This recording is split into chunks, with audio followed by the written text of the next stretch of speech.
Seorang penulis membuat komik thriller dengan cerita yang sangat mengerikan dan menjijikkan. Saking mengerikannya, banyak yang mengira sang penulis terobsesi dengan tindak kekerasan. Beberapa tahun kemudian, cerita itu berubah jadi kisah nyata. Black Label, seorang pria kaya dari keluarga terpandang, penulis komik yang kemudian menjadi pelaku tindak penghilangan nyawa paling keji yang pernah tercatat di Los Angeles.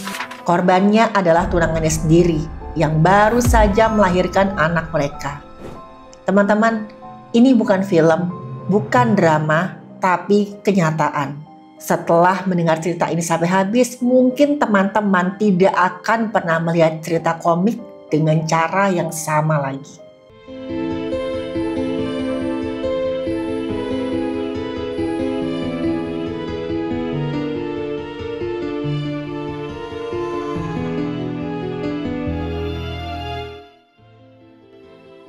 Halo, saya Dr. Stefani. Saya seorang dokter spesialis forensik dan mediko-legal, dan saya belajar dari yang mati. Di video ini kita akan mengungkap sisi kelam dari seorang laki-laki bernama Black Label. Orang yang dianggap sebagai anak emas yang punya segalanya. Dia seorang sutradara muda, penulis komik dan juga putra konglomerat terkenal di Hollywood. Sekaligus pelaku penghilangan nyawa yang sangat keji terhadap kekasihnya sendiri. Waktu kasus ini mulai ramai, ada yang bilang bahwa apa yang dilakukan oleh Black bukan sekedar penghilangan nyawa, tapi ritual iblis.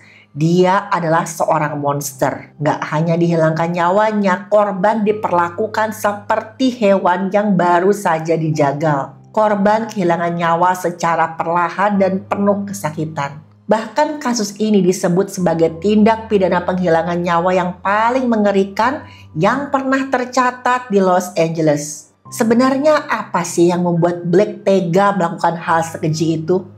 Apa yang terjadi di masa lalu Black sampai ia tumbuh menjadi sosok yang sangat biadab? Padahal kalau kita lihat, sejak kecil hidupnya Black ini sangat jauh dari kata susah. Bayangkan aja, Black lahir dari keluarga konglomerat terkenal di Hollywood. Ayahnya bernama Lord Label, seorang pengusaha properti sukses sekaligus mantan pembalap Formula One di Kanada.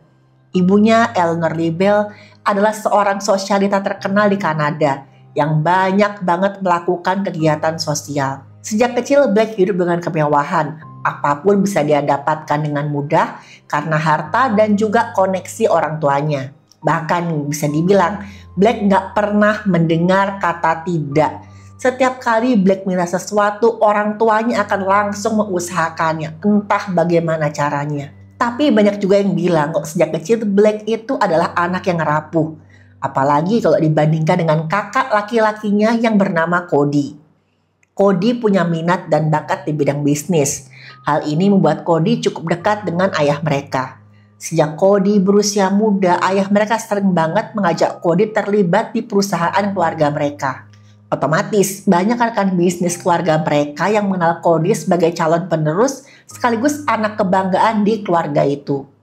Sedangkan Black itu sangat bertolak belakang dengan kakaknya. Sejak kecil justru bakat seni Black lah yang lebih menonjol. Black banyak melamun, menggambar, menulis, dan juga dia tuh seakan-akan punya dunianya sendiri. Sebenarnya ini bukan hal yang buruk juga teman-teman, karena setiap orang kan pasti punya minat dan bakatnya sendiri. Sayangnya gara-gara ini Black menjadi sering merasa rendah diri. Dia merasa selalu hidup di balik bayang-bayang kesuksesan keluarganya.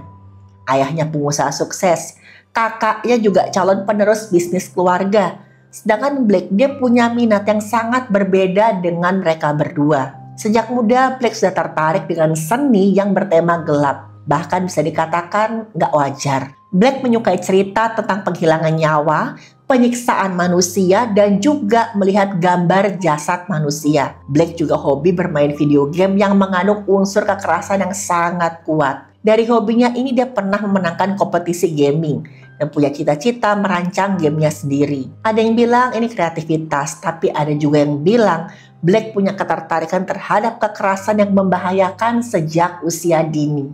Minat Black terhadap tema-tema yang brutal sayangnya bukan didasari keinginan untuk menghentikan tindak kekerasan. Sebaliknya, Black ingin mengekspresikan atau memahami kejahatan sebagai bentuk kendali dan juga kekuasaan. Ditambah lagi, seperti yang saya bilang tadi, Black tinggal di keluarga yang gak pernah mengatakan tidak. Mungkin orang tuanya merasa sudah cukup memberikan modal berupa uang dan fasilitas tanpa batas untuk semua anak-anaknya. Mereka memanjakan Black dan juga Cody sejak kecil hingga dewasa. Nah, ketika akhirnya Black harus keluar dari rumah, berhadapan dengan dunia nyata, mentalnya nggak siap. Misalkan ada hal-hal yang tidak sesuai dengan keinginannya. Black nggak lagi bisa mengendalikan semua hal untuk berjalan seperti apa yang dia mau. Sama seperti ketika dia masih tinggal di rumah orang tuanya. Di tahun 2004, waktu usianya baru 23 tahun, Black pindah ke Los Angeles untuk mengejar mimpinya di dunia hiburan. Putusannya ini didukung penuh oleh keluarganya. Black gak perlu susah payah memikirkan tabungan atau tempat tinggal selama di Los Angeles. Orang tua Black mengurus semuanya dan bahkan memberi Black uang saku sebesar $18.000 per bulannya. Tapi saat mulai berkarir di luar zona nyaman lingkungan rumahnya, Black pun tertampar realita kalau persaingan di dunia hiburan itu sangat ketat. Karir Black di Hollywood bisa dikatakan sangat pendek dan nggak konsisten. Memang berkat pengaruh orang tuanya, Black tuh punya banyak koneksi di dunia hiburan. Ini awal yang baik sebenarnya. Tapi sayangnya nggak ada satupun karyanya yang bisa dikatakan sukses. Beberapa kali Black ikut serta menggarap proyek film, animasi, dan juga komedi. Black juga pernah menulis dan juga menyutradarai film komedi, tapi sambutannya sangat jauh dari harapan. Banyak yang memberi kritik tajam dan menganggap proyek Black ini adalah proyek gagal. Filmnya gagal. Setiap kali Black ikut dalam satu proyek film, dia tuh dinilai nggak bisa bekerja sama dengan teman-teman satu timnya. Banyak yang menilai Black itu pemalas dan nggak konsisten ketika bekerja. Black itu sering banget ingin mengendalikan semuanya tanpa peduli dengan pendapat teman-temannya yang lain. Bahkan, salah seorang teman Black itu ada yang pernah berkomentar seperti ini. Black itu kayak anak orang kaya yang punya uang untuk buat film, tapi dia gak punya jiwa seni sama sekali. Mungkin karena dia terbiasa bergantung pada kekayaan dan koneksi keluarganya. Makanya Black tuh egois banget. Kalau sikapnya terus seperti ini, karyanya tidak akan pernah diakui di industri film manapun. Hal ini sedikit banyak buat Black merasa kecewa pada dirinya sendiri. Memang secara finansial, Black bisa membiayai banyak proyek produksi film. Tapi tetap aja dia nggak punya catatan yang nyata dalam dunia hiburan. Black kemudian menerbitkan novel grafis atau komik berjudul Syndrome. Nah, Black berharap dia bisa membuat karya yang akan dikenang dan berdampak di dunia hiburan. Cerita komik ini tentang seorang ilmuwan jahat yang ingin memperbaiki orang-orang jahat dengan memanipulasi pikiran mereka. Dan komik ini penuh dengan adegan kekerasan yang sangat brutal. Sebenarnya banyak juga yang memuji gambar-gambar yang mendetail di komik itu. Tapi ada juga yang berkata kalau alur cerita di komik itu dinilai nggak jelas. Seakan-akan Black itu nggak memberikan cerita, tapi hanya ingin mengeksploitasi kekerasan lewat komiknya tadi. Lagi-lagi Black harus kecewa karena tanggapan publik terhadap karyanya tidak sesuai harapan. Seperti yang kita tahu teman-teman, seringkali orang-orang tuh memberikan kritik yang tidak bersifat membangun sama sekali. Banyak orang yang kemudian mengejek Black sebagai anak orang kaya yang nggak punya bakat sama sekali. Black dinilai bisa masuk industri film Hollywood semata-mata karena dukungan keuangan dari keluarganya. Beberapa media juga menilai Black itu sebagai orang yang gak disiplin, agak lain, dan kadang-kadang malah manipulatif. Sikap Black itu juga dikaitkan dengan kegagalannya di pernikahannya yang pertama. Jadi Black pernah menikah dengan seorang perempuan bernama Amanda Brown. Tapi gak ada yang tahu persis kapan pastinya mereka pertama kali bertemu. Yang jelas, ketika nama Black pertama kali mulai terkenal di media, dia sudah berstatus sebagai suaminya Amanda. Di tahun 2015, Black menggugat cerai istrinya. Pada saat itu diketahui Amanda sedang mengandung anak keduanya Black. Penyebab perceraian mereka diduga karena ketidakstabilan mentalnya Black. Kuasa hukum Amanda berkata kalau Black itu punya gangguan mental yang cukup serius. Black dinilai tidak terlalu peduli dengan keluarganya. Baru beberapa bulan bercerai dengan Amanda, tiba-tiba aja Black sudah berpacaran dengan seorang gadis bernama Iana Kasian. Iana adalah seorang foto model yang cukup terkenal dari Rusia. Dan saking cepatnya Blake mengumumkan pasangan barunya, banyak yang kemudian menduga tadinya Iana adalah selingkuhan Blake ketika Blake masih berstatus suami sahnya Amanda. Apalagi nih, dalam hitungan bulan sejak mereka berpacaran, Iana hamil anaknya Blake. Saat itu mereka berdua sudah tinggal bersama di sebuah apartemen. Banyak yang kemudian pesimis dengan hubungan mereka berdua. Mengingat sikapnya Blake, mereka nggak yakin nih hubungan Blake sama Iana bisa bertahan lama. Tapi nggak ada yang kemudian menyangka bahwa akhir hubungan Blake dan Iana akan jauh lebih mengerikan dari yang mereka kira. Kurang dari setahun setelah Blake dan Amanda resmi bercerai, Iana pun melahirkan anaknya Blake. Awalnya anak mereka tinggal bersama Blake dan Iana. Tapi akhirnya Iana lebih sering menitipkan anaknya di rumah ibunya yang bernama Olga. Iana sering datang ke apartemen Olga untuk membantu merawat bayinya. Tapi Iana lebih sering tinggal bersama Blake di apartemennya. Sementara bayi perempuannya tinggal bersama Olga. Iana membelikan handphone untuk ibunya biar mereka bisa lebih mudah berkomunikasi soal anaknya. Sampai satu hari Olga merasa curiga karena Iana tiba-tiba saja tidak bisa dihubungi. Olga kemudian mendatangi apartemennya Blake. Dia melihat pintu balkon apartemen Blake itu kebuka. Dia manggil-manggil si Blake. Blake, ini ibu, tolong bukakan pintu. Tapi nggak ada jawaban. Yang Olga lihat kemudian adalah bayangan yang mirip sosok tubuh Blake dan juga ada tangan yang menutup pintu balkon. Karena sadar ada yang nggak beres, Olga segera menghubungi pihak yang berwenang. Pihak yang berwenang kemudian mendatangi apartemen Blake dan minta Blake untuk buka pintu. Tapi nggak ada jawaban. Di saat bersamaan, Olga terus menghubungi Iana dan mohon agar anaknya segera menjawab teleponnya. Bahkan pada satu titik, Olga sampai ngirim pesan ke Iana yang berkata begini, Iana, kau masih hidup nggak sebenarnya? Saking udah putus asanya. Akhirnya pihak yang berwenang pun mendobrak masuk ke dalam apartemen. Dalam sana mereka menemukan pemandangan yang sangat mengerikan. Apartemen Blake dalam keadaan gelap gulita. Lampu-lampunya semua mati dan tercium bau busuk yang sangat menyengat. Beberapa kali pihak yang berwenang manggil-manggil nama Blake dan juga Iana, tapi nggak ada jawaban. Ketika mereka mau masuk ke ruang tidur utama, mereka sangat kesulitan. Kan di balik pintu itu ada kasur yang mengganjal pintu. Setelah pintu berhasil didobrak, mereka menemukan jasad Iana di tempat tidur dalam kondisi yang sangat mengerikan. Tubuh Iana nggak mengenakan pakaian. Kulit kepalanya sudah dikupas sehingga tulang tengkoraknya itu kelihatan jelas. Dan kelihatan banyak banget cairan tubuh berwarna merah yang sudah kering di lantai ruangan itu. Ada juga serpihan jaringan tubuh manusia tersebar di sana-sini. Di tong sampah kamar, pihak yang berwenang menemukan gumpalan rambut dan pisau cukur yang berumuran cairan merah yang baunya tuh anyir sekali.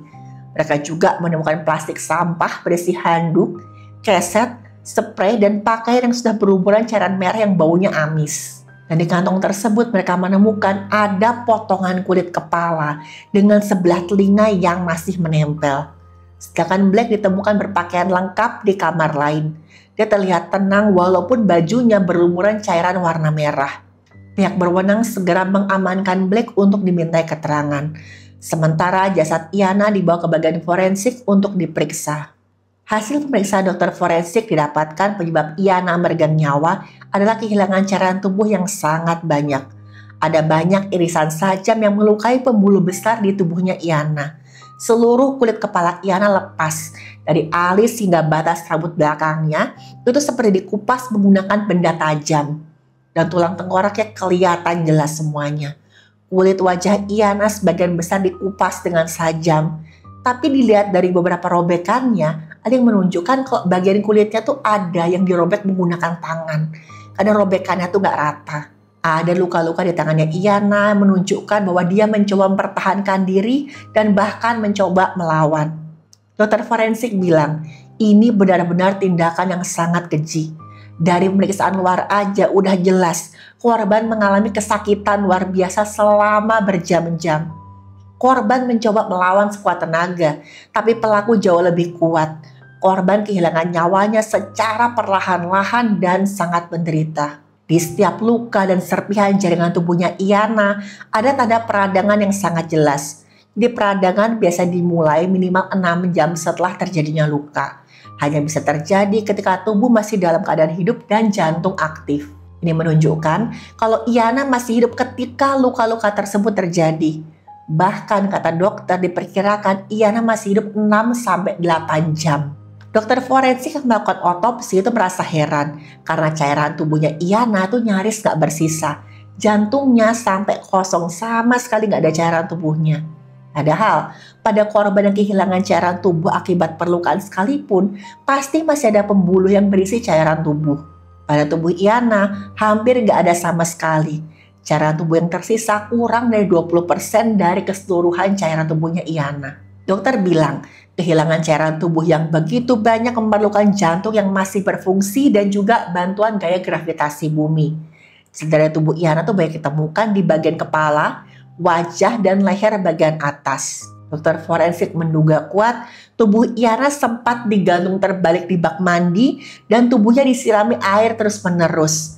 Selama itu pelaku menyayat beberapa luka baru dan juga melukai pembuluh sehingga cairan tubuh Iyana semakin banyak keluar. Dan dokter forensik bilang, saya belum pernah melihat kasus semengerikan ini sebelumnya. Saya yakin gak ada ahli kedokteran forensik yang pernah melihat kekejaman yang begini mengerikan. Tapi teman-teman, apa yang sebenarnya terjadi di apartemen Blake di jam-jam terakhir hidupnya Iyana gak bisa diketahui dengan pasti. Pihak yang berwenang gak berhasil mendapatkan keterangan dari Blake. Blake itu seperti orang linglung dan gak menjawab pertanyaan dengan benar. Dan ketika tubuhnya Blake diperiksa, ditemukanlah ada luka lecet gores di bawah mata kiri, dada, dan wajah sisi kiri. Ada goresan serta luka lecet di leher yang mirip cakaran kuku. Juga ada bekas gigitan di lengan bagian atas. Ujung jari kelingking tangan kanannya sampai hilang.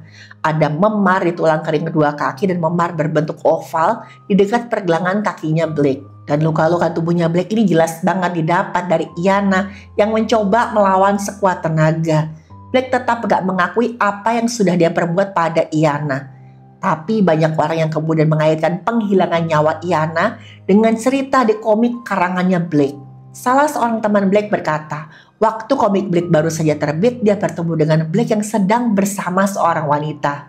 Blake memperkenalkan wanita tersebut dengan cara yang agak aneh. Blake bilang, kenalkan, perempuan ini adalah tokoh utama wanita di komik saya. Padahal, tokoh utama wanita di komik tersebut digambarkan sebagai perempuan yang akhirnya dihilangkan nyawanya dengan cara yang sangat keji. Pada satu adegan, tubuhnya disayat-sayat menggunakan sajam dan dalam keadaan masih meregang, nyawa perempuan ini digantung terbalik agar cairan tubuhnya habis. Dan gak ada yang sampai hati membayangkan kalau itulah yang terjadi pada Iyana. Apa Blake benar-benar sudah terobsesi dengan jalan cerita komiknya sendiri sampai akhirnya dia mempraktekkan adegan kecil di komik itu pada Iyana? Yang jelas Blake tetap harus mempertanggungjawabkan perbuatannya di depan hukum. Ia terbukti melakukan tindakan penghilangan nyawa yang sangat keji. Semua itu gara-gara dia terobsesi dengan kekuasaan absolut terhadap tubuh dan pikiran orang lain. Ditambah lagi dengan tumpukan rasa frustrasi dan kecewa pada diri sendiri yang akhirnya meledak.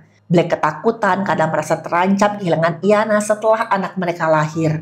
Campuran rasa posesif, narsistik, dan krisis kepercayaan diri akhirnya buat Blake melakukan kejahatan yang sangat ekstrim. Dan tujuannya untuk mengunci peran Blake sebagai seseorang yang dominan di hidupnya Iyana. Walaupun berarti melenyapkan nyawa orang yang sangat dia sayangi. Blake pun dijatuhi vonis paling berat atas kejahatannya. Pihak hukum menegaskan kalau Blake gak mungkin mendapatkan keringanan hukuman. Sementara anak Blake dan Iyana dirawat oleh keluarganya Iyana. Kasus Blake ini menunjukkan bagaimana berbahayanya obsesi kekerasan jika dibiarkan tumbuh tanpa batas dan bimbingan moral. Blake mungkin seseorang yang kreatif dan juga berbakat, tapi sayangnya bakatnya tidak dia salurkan dengan cara yang sehat. Akhirnya malah berubah jadi obsesi yang merusak jiwa dan bahkan menghilangkan nyawa. Uang, status sosial, dan privilege yang dimiliki keluarganya nggak mampu menggantikan empati atau kemanusiaan. Selain itu, diamnya orang-orang di sekitar terhadap tanda bahaya juga berkontribusi terhadap tragedi ini. Teman-teman, dari kasus ini kita belajar bahwa batas antara fiksi dan kenyataan tetap harus dijaga dengan tanggung jawab dan juga kesadaran penuh.